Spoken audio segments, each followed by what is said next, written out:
All right, so continuing on, I think this will probably be the last video in this series about selection tools.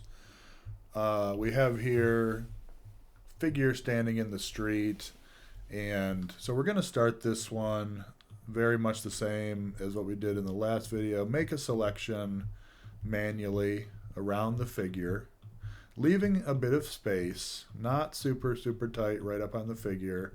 Tends to work well.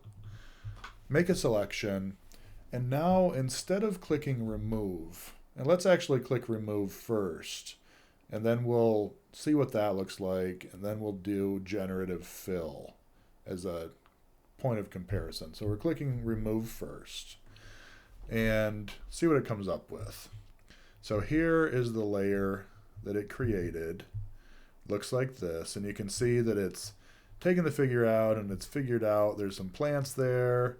There's probably some more people that could be behind her, the doorway, something back there in perspective along this street. And yeah, it looks seamless, like it's done a pretty good job.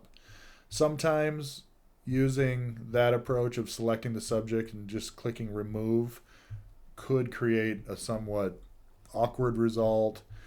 So let's try it the other way. Click around. I want to start that over, so I'm pressing escape. Click around the subject, leave a little bit of space, make a selection, and then this time, instead of clicking remove, we'll click generative fill.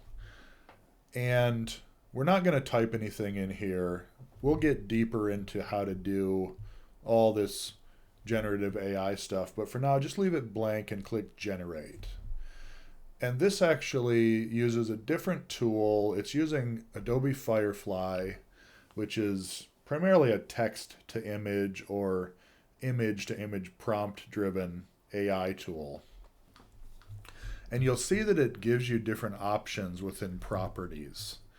And so here you have one option, and you can click between them. In this case, it came up with a weird little kid. That's strange. And so that's one where I'd be like, I'll just delete that one. I don't like it, right? But maybe one of these other ones is like, yep, that's exactly perfect, right? Or it's close, or it's not really close. You can click generate again from within properties, and it'll take a second. It'll give you some more options. Let's see what it comes up with.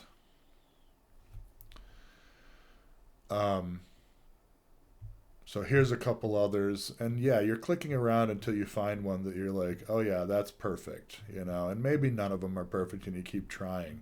Or maybe you're thinking that one's pretty good, but I'll click on the three dots here and generate some similar ones.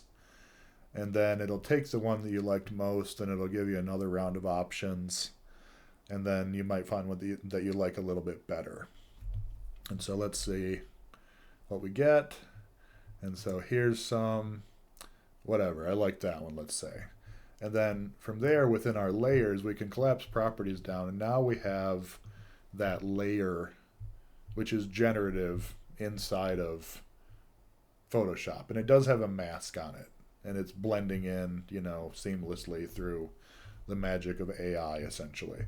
Now you can tell that there's a generative layer in your layers stack. You've got smart object layers that have this little icon next to them, and you have generative layers that have this little sparkle, kind of icon next to them, and may have a mask or whatever, usually would. And so you can see that approach of it creating a layer, context-driven layer, versus it generating and masking and blending in. Slightly different, similar results, and something that incorporates selection tools and some of the latest technology within Photoshop for generative AI assists. And so I hope that all gives you plenty of information to feel comfortable with the basics of selection, masking, and starting to dip your toes into adjustments and adjustment layers and things like that.